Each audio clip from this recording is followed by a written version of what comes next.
परम पिता परमात्मा का बनाया ये संसार, इस संसार में आके प्राणी ऐसे उलझ जाता है कि अपने मनुष्य जीवन के आने का कारण, उद्देश्य क्या है, वह जान ही नहीं पाता। क्यों? क्योंकि जब तक मनुष्य को संत का दरबार नहीं मिलता है, सत्संग नहीं मिलता है, तब तक वो प्राणी अपने अंदर में जागृति का भाव क्या होता है वो नहीं जान पाएगा। सुषुप्त अवस्था में जीवन जी करके चला जाता है। लेकिन जब सत्संग में आते हैं, सद्गुरुदेव के अमृत वचन का पान करते हैं और सद्गुरुदेव हमें अपने प्रेम के रंग में रंग लेते हैं, प्रेम के रस से भर देते हैं, तब हमें भीतर से आभास होता है, एहसास होता है कि जैसे बिना नमक के सब्जी फीकी है, कोई भी नमकीन चीज़ फीकी है, बिना चीनी के मिठाई फीकी है, बिना प्रेम के ये जीवन, ये संसार निसार है। बिना प्रेम के, प्रेम से दृढ़ता आती है, दृढ़ विश्वास जागृत होता है और तब उसके अंदर खुशबू फैलती है और तब वो सब में खुशबू फैलाता है। कहने का तात्पर्य, भाव योगी के सत्संग से प्रीति, प्रतीति और खुशबू का फूल खिलता है, बनता है प्राणी। इतनी बड़ी महान कृपा है इसकी। लेकिन हम प्राणी जैसे ही सद्गुरुदेव के दरबार में आते हैं और सद्गुरुदेव हमारे अंदर से विकार, विषैले भाव निकालते रहते हैं, हटाते रहते हैं, तब हमारे अंदर प्रेम ही प्रेम, प्रेम ही प्रेम भरता है। प्रीति भगवान से हो जाती है और सद्गुरुदेव की प्रीति तो रीति, अनीति, अधर्म इन सब से हटा देती है। तब मन ही मन बात करता है भगवान से। भक्त है वो, कहता है, हे प्रभु, जब प्राणी के कोई तकलीफ आती है, कोई दुख आता है, कोई परेशानी आती है, तो वो आपको बुलाने के लिए, आपको पुकारने के लिए और आप हमारे लिए हर वक्त तैयार रहते हैं।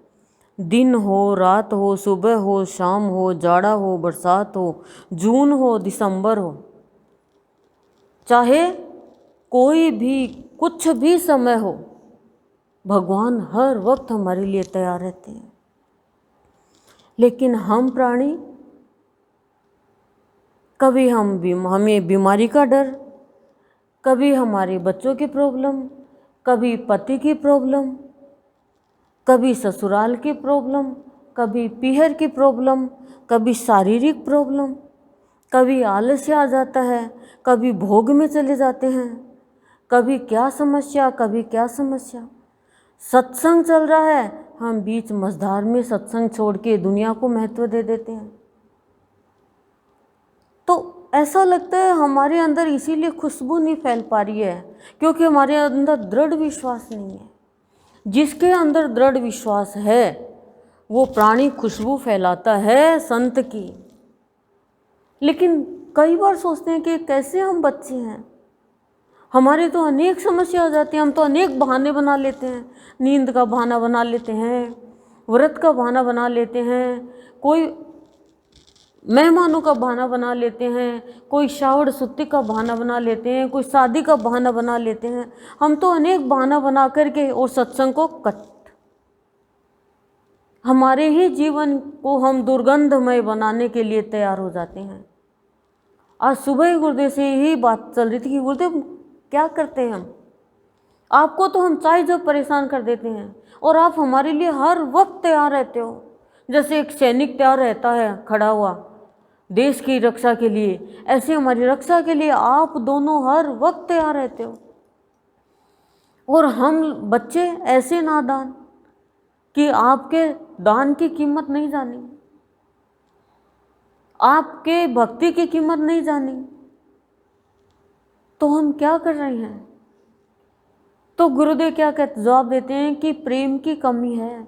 मैं तो पूरा का पूरा ही भक्त का हूँ, भक्त जैसा नचाई वैसे नाचता हूँ, भक्त बिना कपड़ों के बैठाई तो बैठता हूँ, भक्त कपड़े पहनाई तो पहन लेता हूँ, भक्त श्रृंगार करे तो कर लेता हूँ। मैं तो भक्त के हाथ की कठपुतली हूँ। क्यों? क्योंकि भक्त प्रेम करता है तो मेरे से करता है, उसमें खुशबू होती है तो मेरी होती है, और दृढ़ विश्वास, दृढ़ता है तो वो मेरे लिए है। मैंने कह दिया ये काम ऐसे तो ऐसे, मैंने कह दिया वैसे तो वैसे, फिर दुनिया की कोई छाप नहीं है। तब गुरुदेव कह रहे हैं कि भाव योग के महत्व को जान पाओगे, नहीं तो खाली हम ऊपर ऊपर से भक्ति कर लेंगे और अंदर में कुछ और ही रखते जाएंगे, तो दुर्गंध नहीं हटा पाएंगे। इस जीवन से हमें वासना की दुर्गंध हटानी है, मोह माया की दुर्गंध हटानी है, विकारों की दुर्गंध हटानी है। हम थोड़ा सा काम करके और ये कह देते हैं कि हमने तो भगवान के लिए काम कर लिया, बल्कि भक्त कहता, भगवान तूने मेरे से ये काम कराया, मैं धन्य हो गया, तूने मुझे याद किया, मैं धन्य हो गया प्रभु। भगवान तो बार बार यही कहते हैं कि भक्त की महिमा भगवान से बड़ी होती है। भक्ति है जो मेरी महिमा को उजागर करता है, भक्ति है जो मेरे बच्चों का जीवन उज्जवल बनाता है, भक्ति है जो वक्त नहीं देखता है, और भक्ति है जो कम वक्त को भी वक्त दे करके अपना समय है उनको दे देता है। तब भक्त की मैं मुट्ठी में रहता हूँ। लेकिन गुरुदेव क्या कहते हैं, जैसे ही प्रेम का बीज पड़ता है, प्रेममय जीवन होता है, तो काम क्रोध मोह मद लोभ मात्सर्य ये सारी ईर्ष्या दूर चली जाती है। कोई भी प्राणी किसी को भी सताता है, वो उस प्राणी में आसुरी दुर्गुण है। लेकिन भक्तों को देखो, वो किसी को भी नहीं सताता है, पशु को भी नहीं सताता है, वो तो मनुष्य को सताना तो बहुत दूर की बात है। और असुर जो होते हैं वो सताने में ही लगे हुए हैं। तो या तो सताने में लग जाओ वो, या सत्य को पाने में लग जाओ। सात्विक प्रेम और सात्विक मन, वो ही प्रेम की कीमत कर पाता है। चंचल मन है, संसारिक मन है, वो कभी भी भगवान के प्रेम को नहीं पा सकेगा। वो खाली बात बनाएगा, वो कहेगा कि मैं तो बहुत भाग्यशाली हूँ कि इतना काम कर दिया। लेकिन भक्त कहता नहीं, भगवान इतने से इच्छा नहीं पूरी हुई, मैं तो 24 घंटा आपका काम करूँ और नींद में भी आपका नाम लूँ, जगते हुए तो लू ही लूँ, नींद में भी आपका नाम लूँ, इतना तो काम दे दो। हे प्रभु, हनुमान जी आपका काम करते करते थके नहीं, गोपियों ने आपसे प्रेम किया, हम लोग तो उज्जमन में, बाणा में, व्रत में, तीर्थ में, इनमें लग गए। हे प्रभु, तो हमारे जीवन को ही तीर्थ बना रहे। पर हम बच्चों ने आपके प्रेम की कीमत नहीं जानी गुरुदेव। यदि प्रेम की कीमत जानते, प्रीति को जानते, तो ये बाहर की रीति रिवाज खत्म हो जाती, बाहर का डर खत्म होता, अंतर भय खत्म होता। पर अंतर में तम पड़ा हुआ है तो वो अंतर ध्यान हो गया। क्यों? क्योंकि ध्यान तो अन्न पर है हमारा। बहुत बड़ी शक्तियाँ है ये दो, हमारे जीवन में प्रवेश कर गई, लेकिन अंदर में दम घुटता है। जैसे कोई गर्भवती महिला होती है, लेकिन वो उसमें कैपेसिटी नहीं होती है, तो बीच मझधार में बच्चा चला जाता है। उसी तरह से गुरुदेव तो हमारे अंदर में प्रवेश कर गए, लेकिन प्रेम नहीं है, तो क्या करें? वो तो संसार में लगा हुआ है। तो गुरुदेव करें, अभिमान है, वो गंदगी है, दुर्गंध है। लेकिन गुरु का जो प्रेम है वो हमारे अंदर में सुगंध फैलाता है। तो प्रीति हो तो सिर्फ एक प्रीतम से, और वो प्रीतम है हमारा इष्ट हमारा भावयोगी संत। हम बड़े भाग्यशाली बच्चे हैं, हमारा पुरुषार्थ किया हुआ है, हमारे पुण्य कर्म किए हुए हैं और हमारा प्रारब्ध अच्छा है कि हमें ये सत्संग मिला है। इसको हम यदि ऐसे गंवा देंगे तो फिर कुछ भी हाथ नहीं आएगा। ये खुद कहता है मैं सब कुछ संभालूंगा, तुम सत्संग संभालो, तुम सत्संग संभालो, तुम अपनी सत्संग की जिम्मेदारी संभालो, मैं सब कुछ संभालने को तैयार हूँ। बहुत आज तो बैठे बैठे तकलीफ भी हो रही थी कि हर वक्त हम आपको पुकार लेते हैं, हर वक्त आप तैयार रहते हो, कोई टाइम ही नहीं देखते, चाहे रात के 1 बजे 1:30 बजे 2 बजे,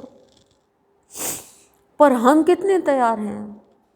हम तो टाइम देखते हैं कि ठीक है 4 बजे का सत्संग है तो आज चल पड़ेंगे 4:30 तक, कभी सोए रह जाएंगे, कभी हमें गर्मी लगती है, कभी हमें सर्दी लगती है, कभी हमें धूप लगती है, कभी हमें बरसात लगती है, पर इसको कुछ नहीं लगती अपने बच्चों के लिए। ये इतना निराला दरबार है, पर हम कैसे बचे हैं।